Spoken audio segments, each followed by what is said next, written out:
welcome and loudly. And today I'm super happy because I can interview one of the craziest guitarists of all time, Mr. Thal. Hi, Hello, bonjour. Hello. how are you?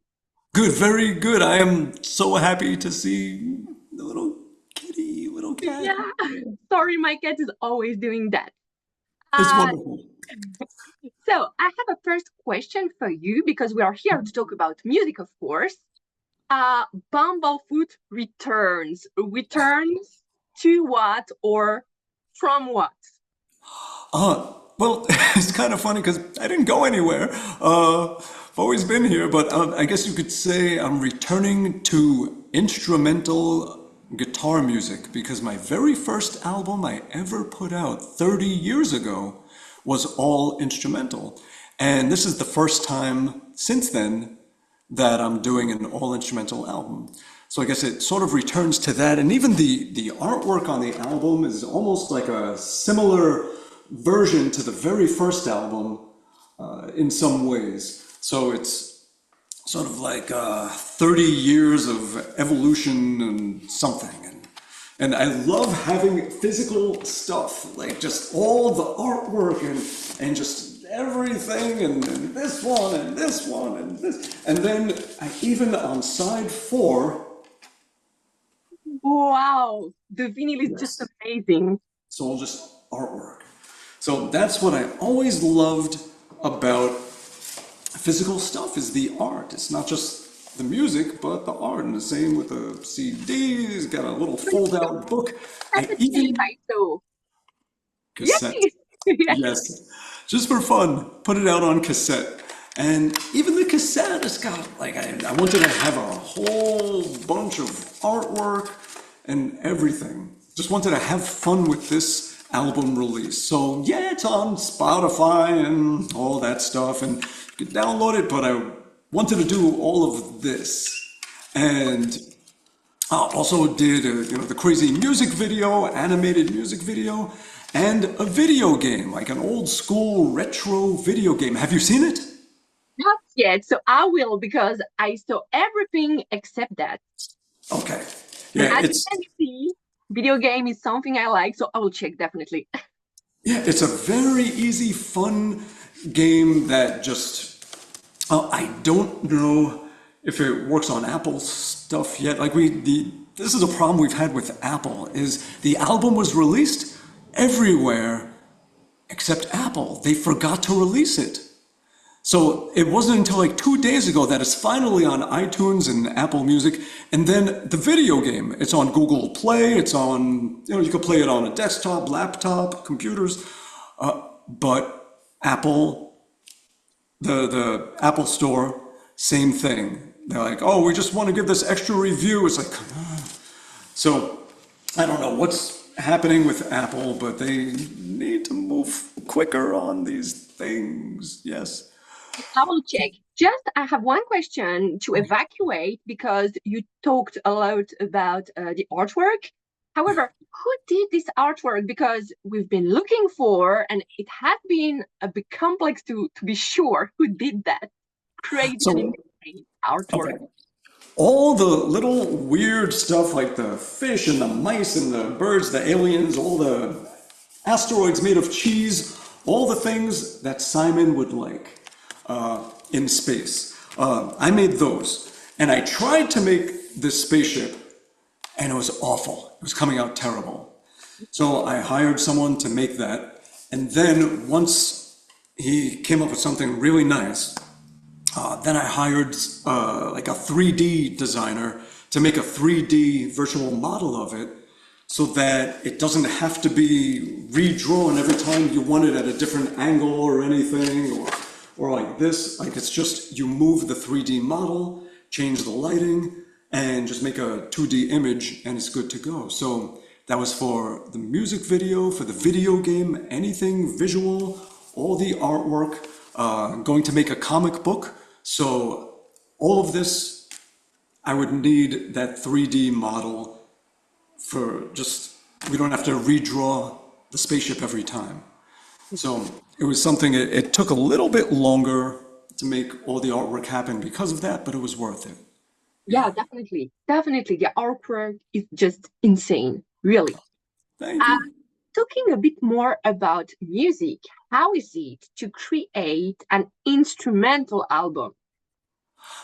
It was actually very easy because I do a lot of music for like indie horror movies and video games and a lot of TV shows, things like that, for years and years.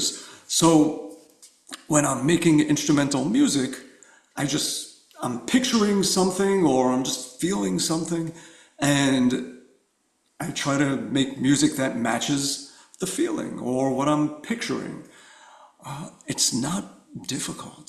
The hardest part is to not sing it because I come up with a melody and I want to sing it, and I just have to stop myself from singing. Make sure that I don't sing. So I'll just do anything. I start to sing it, I grab a kazoo, just anything to make sure I don't sing and turn it into vocal songs, because that's normally what I did. I always did songs with vocals. If I thought of a nice melody, usually when I think of the melody, it's not with a guitar in my hand. I'm just driving, I'm wherever, and I just start humming. I just start thinking of something, and it'll come out of my mouth, and then I start thinking of words, and then the guitar doesn't get to do it. So with this, just a big piece of tape, I just shoved a cassette in my mouth, anything, just no singing. So it really wasn't that difficult, and just I felt like there's no rules. It's not like one certain sound I have to stay with. Not like a band. With a band, you want it to be more that way. The band has a specific sound. You are just one contribution out of the whole thing, and you're working together, and collectively, it always has a more direct sound, more consistency. But when I'm doing this, it's just whatever I experience randomly turns into a song. And it could have been completely different. If I didn't watch this TV show, this song wouldn't have happened. If I didn't go here, that song wouldn't have happened. If I went somewhere else, a different song would have happened. So it's like this collection of photos it's like, here's what I did this summer. I went here, and then I did this, and I saw this cousin, and then I went here. And that's really what it is. So every song is kind of different because it's a different experience. Yeah. And I don't want them to be the same. You don't want every photo of you to be the same, with the same look on your face and the same pose. One might be like this, one might be like, Yeah, sure. whatever it is. Yeah. And as there are no lyrics, so are you okay that people who listen to the album feel totally free to make their own stories on your song? Oh yeah. Yeah, they should. They should. Music should do that for you. It tells a story, but it also creates a background that for a story you can tell, and it creates a soundtrack to wherever you are, whoever you are, in that moment in your life when you're listening to it. And 10 years later, you listen to the song again, and it's like a time machine that brings you, boom, right back to where you were. When you're writing songs, it's capturing a photo of that moment in your life. When you're listening to songs, it does the same thing. And when you hear the song again, 20 years from now, you'll listen to a song that it'll take you right back to now. And I love that about music. It still happens to me now, and it happens to everybody. You hear a song, and you feel like you're 12 years old again, and you can smell the air in that place you were, and everything. Songs are time machines. It's incredible. Yeah. That's a great quote. Yeah, yeah. Something else with the album is that space is everywhere. Even if there aren't lyrics, we can see that the concept is in line with space. Does that only influence the creativity or the concept of the album, or even technically, you get some influence from space stuff? Oh, yes. Well, my very first interests as a child were music and space. The very first song I ever wrote was about space. It was called Jupiter is Nice when I was 6 years old. It has always been that. And the older I get, the more I realize that we are space. Everything is space. We are made of particles, dust from space, from the universe. Time is from the universe. Space, sound, every single thing, our entire existence is part of the universe. We are part of it. It is part of us. And as life goes on, I see more of the connection, and I seek more of the connection. Yeah. Great. Also, in the album, there are some great featurings, of course. And in your whole career, you worked with so many various artists. How is it working? Is it influencing your own creativity, or do you influence also those artists? How does that work? It depends on the situation. Like for these songs, after I finished the songs or they were almost finished, I just realized that I couldn't finish the song. The final puzzle piece was somebody else, and it needed to be that person, or the song would never really be finished. And I could try and imitate those people, but it would not be the same. So I asked Brian May, instead of me trying to imitate him and do something that I feel like he would do and trying to channel his spirit, I asked him if he would play it. The song deserved the real thing. And the same with Steve Vai. I will be the first person to say that every person that played on that album did something that I can't. They have something special about them that I don't have. And I wanted these songs needed that. And I'm so glad that they did it. Yeah. So every single person, yeah.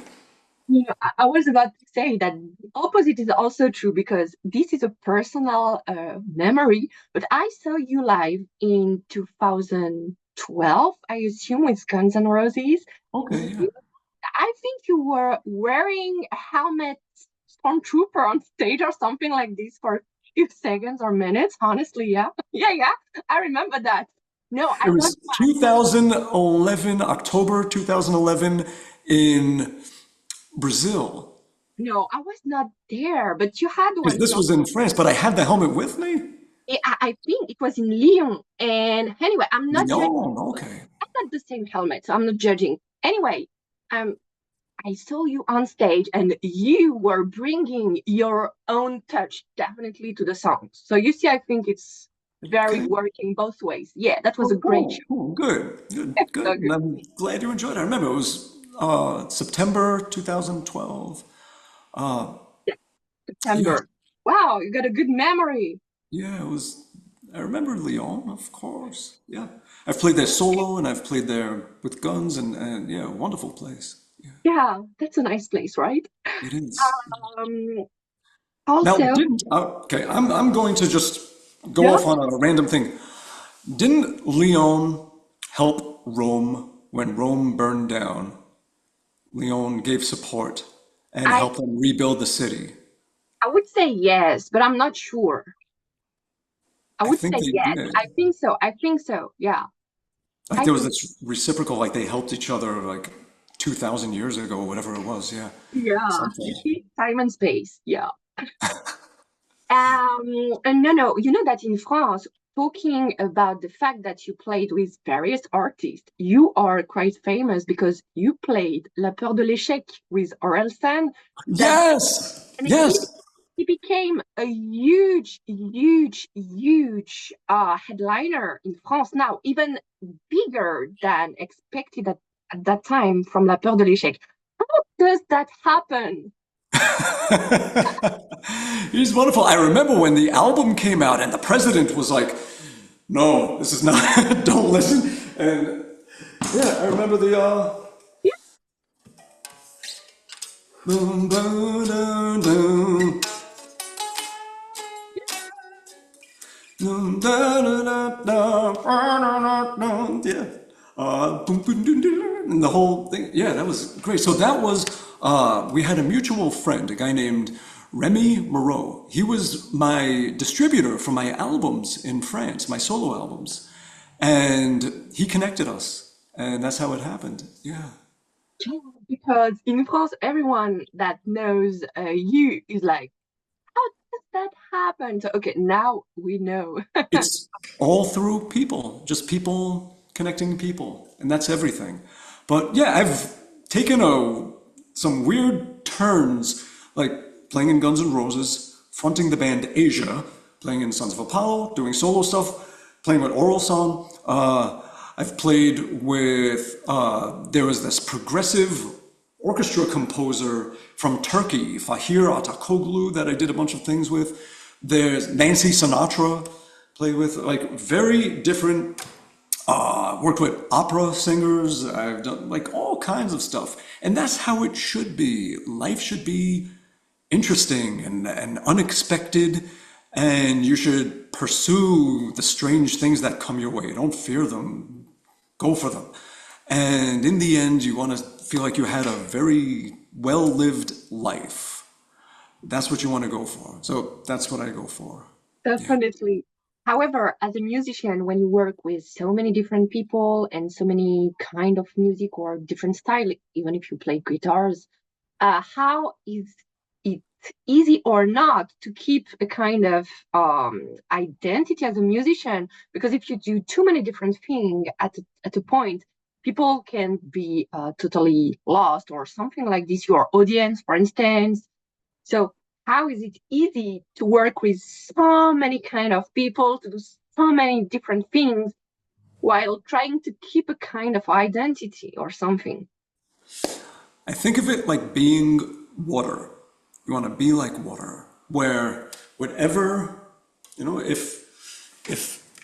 you're in, if you pour it into a bottle, you become the shape of the bottle, but you're still water.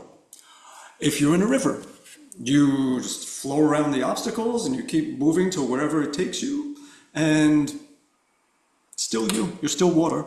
No matter what you do, you are always going to be water, but you adapt and connect and mold and form so that you're not trying to change the shape of things, you're trying to fit in with things.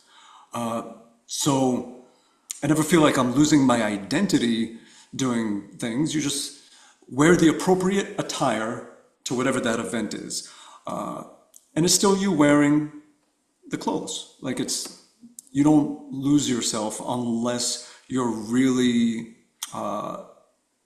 not doing all the things that satisfy your spirit and make you feel alive.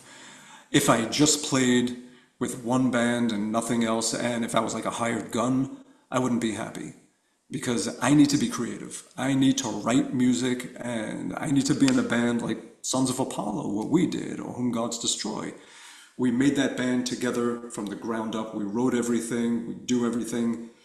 To me, that's the kind of thing that I need to do. And for any weird ideas I have that don't fit with them, that's what this is.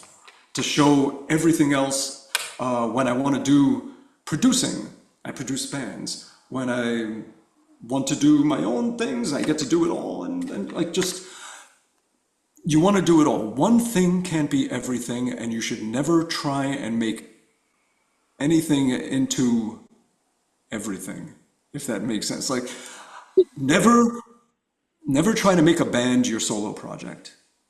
Mm. And you also shouldn't, like the same with your solo project.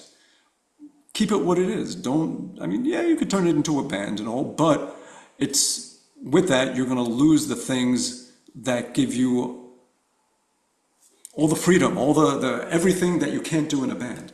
Like, let the two be what they are. Don't force all of your ideas into a band and try and make it all yours. And this is what I always say.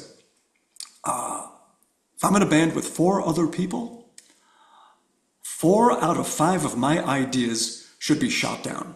They should say no. So if I give 5 ideas, only 1 of them should get through. And if more than that, I might be taking away from everybody else. And that's not good because they're bringing something into the band that I can't, that makes the band better and more special and more unique, having the combination of everybody collaborating and contributing. So you need to be selflessly happy when someone says no to you, because that means that someone else is being said yes to, and they get to show themselves in it. And with that, just see where it goes. And probably in the end, you realize that their idea was better than yours. And yeah, so that's a band. Now, when I do solo stuff, it's all, it's all what I'm picturing and making that happen down to the mastering of the final mixes, everything, all of it I do. And it's when you get to give 100% of yourself and you never have the feeling like, I'm not giving enough, I'm not showing who I am, I'm not showing, I feel like I'm, as a musician, as an artist, as a painter, as a sculptor, as a poet, whatever it is, if you're not giving all of yourself, your full identity, you feel like you're being a fraud. You feel like you're not being honest, you're not being genuine, you're not being authentic, and it's painful. It hurts your organs. So you need to do that, and that's what solo music is for me. And then at the same time, a band is everything I wanted to be since I was 5 years old, that I wanted to be part of. The Beatles, Kiss, where it's a team of people that are all doing something that makes this sound, that's something special. So I like doing it all because each one has something the other doesn't. And when you get all of that together, you feel complete. Yeah.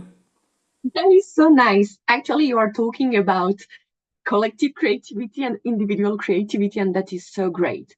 Talking about individual creativity, you are both super technical guy and super creative guy. How do you manage your own creative process? Like, let's take the example of this album. Like, once you said, okay, I got this idea for a new album, and then what's happened? So many things, It's right? it's like baking a cake. Anything can go into the bowl first. It might be the eggs, it might be the flour, it might be the milk, but in the end, it ends up a cake. And it can happen in any order. Anything can start any song from happening. And it's just, yeah. Or so you could almost call it like having a 5,000 piece puzzle. You have just little bits that are coming together in parts, and then those parts connect. And then eventually the whole thing is complete. But it could be any pieces that start off in different places that start connecting. That's an even better way of thinking it. So how does it happen? Life, random things. Okay, this album, let's get into it. Let me put this thing down. And, okay. The last album that I did was 2015 of my own, just Bumblefoot album. And I did lots of other albums, Art of Anarchy, Whom God Destroys, Sons of Apollo, this, that. Producing bands, the Dodies, Dodies, check out that band, they're phenomenal. Yeah, producing them. And so I kept busy and was keeping creative and was just more collaborating. And every once in a while, I might just put out one song. Like in 2019, I put out just one instrumental song. I was driving in the car and I just started singing. I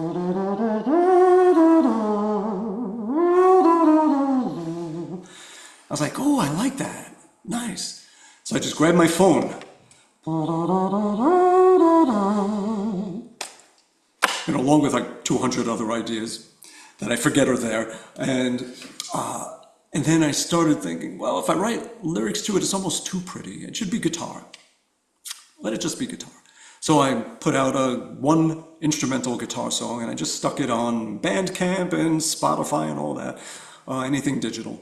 And then after Sons of Apollo was doing our European tour in early 2020, did about 4 shows. We had 16 more to go, and yeah. So we put all our gear in storage and ran home, and then just sitting in this chair for years and had all this time. So there was one song that I had an idea, and it was going to be on the second Sons of Apollo album, and I held it back. Just something in my gut said, no, let's not do this idea. And the first thing I did in this chair during the pandemic is I took that idea and turned it into an instrumental song. And just, there was something about the energy of just rushing home and just not knowing what's going to happen. And it worked. I called the song Planetary Lockdown. And what I did with that song is I made a 1 minute video and that, oh, who's tired? Yeah, you're a tired baby. Yeah, it's been a tough day. It's been a long day. All that sleeping and eating and pooping. Long, just tough being a cat. And all that love.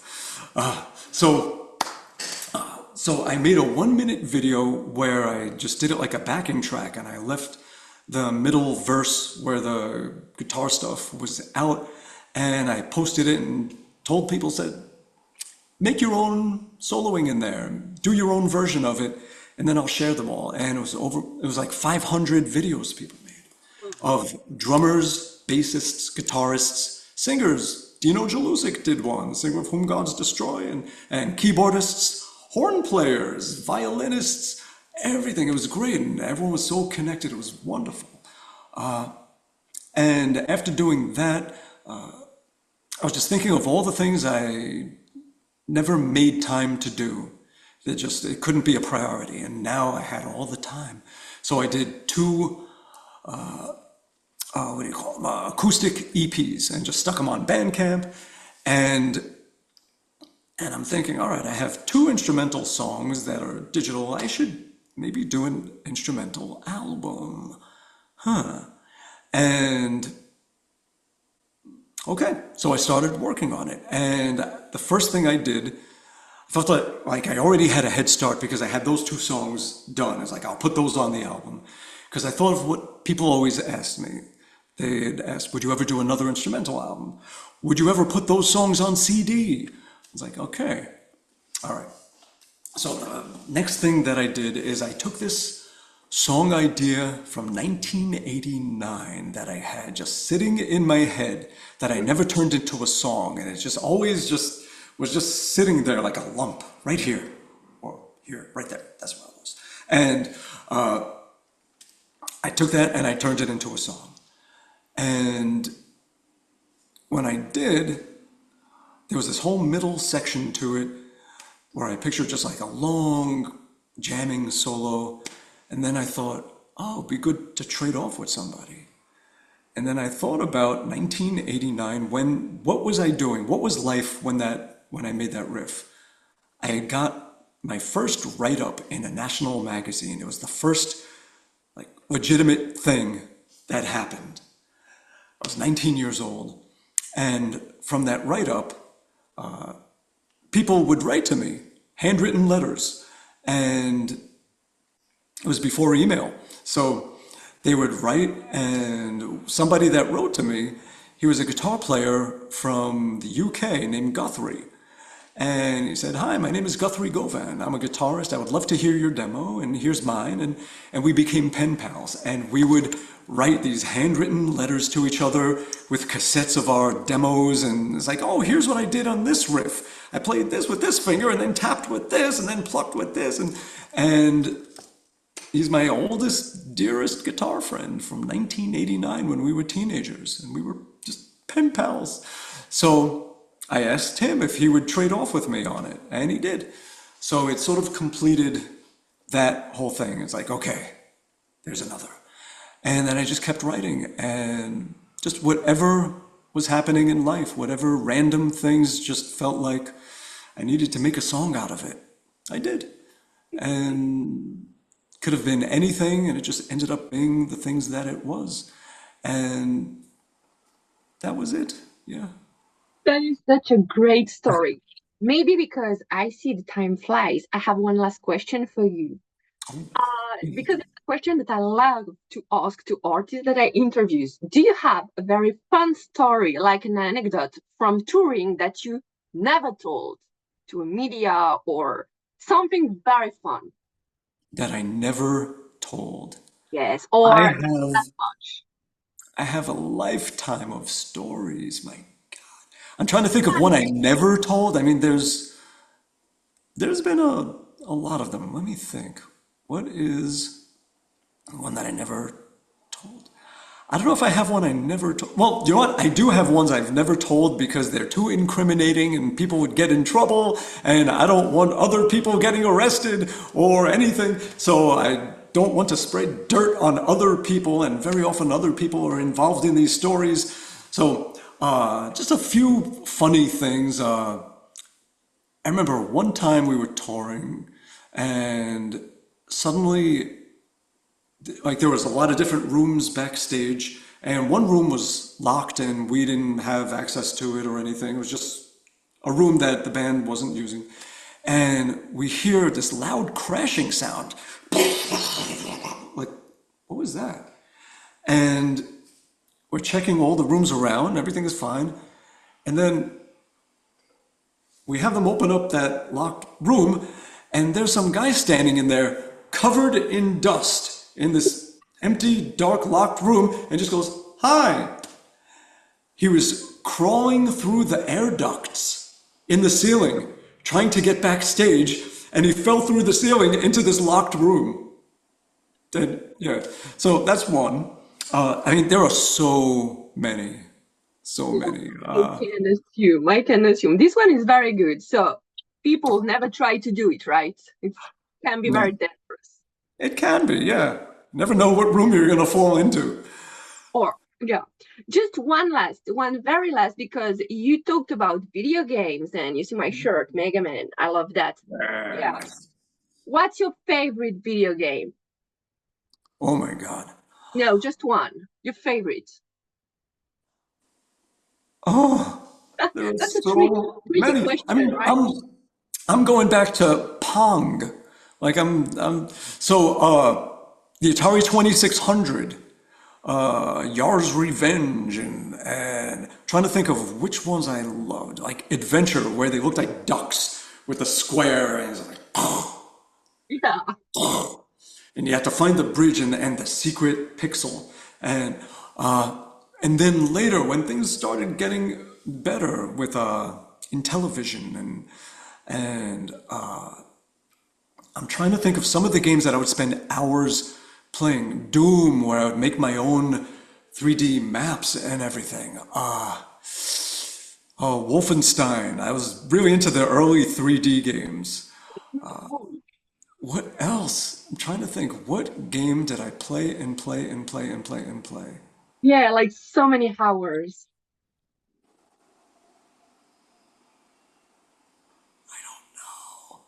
So I have Oh, a tricky question for you at least. I'm trying to think. And what would I play like at arcades or okay, the one I played the most in my entire life of any video game, it was not Missile Command. It was Atari 2600 Laser Blast. Because if you got 1,000,000 points, you're supposed to take a picture of the screen and send it to Atari and you win something. So one time, me and my friend Bob, we played for over 7 hours and spent the whole day and got 1,000,000. And we were about to take the picture and the game reset. And I Sorry. remember Bob just like kicked like this piece of furniture like at the TV, and it was terrible. But that's like as far as like the game played the longest out of any video game, and I've played more than I could think of. And of course, much newer, better things, more, you know. But the one I played the longest had to be that for 7 hours straight, playing Laser Blast when I was about 12 years old, maybe 13. I thank you so much for this very fun and nice interview. Oh, my pleasure, absolutely. Absolutely. And yeah, thank you so much. It was very, very, very great.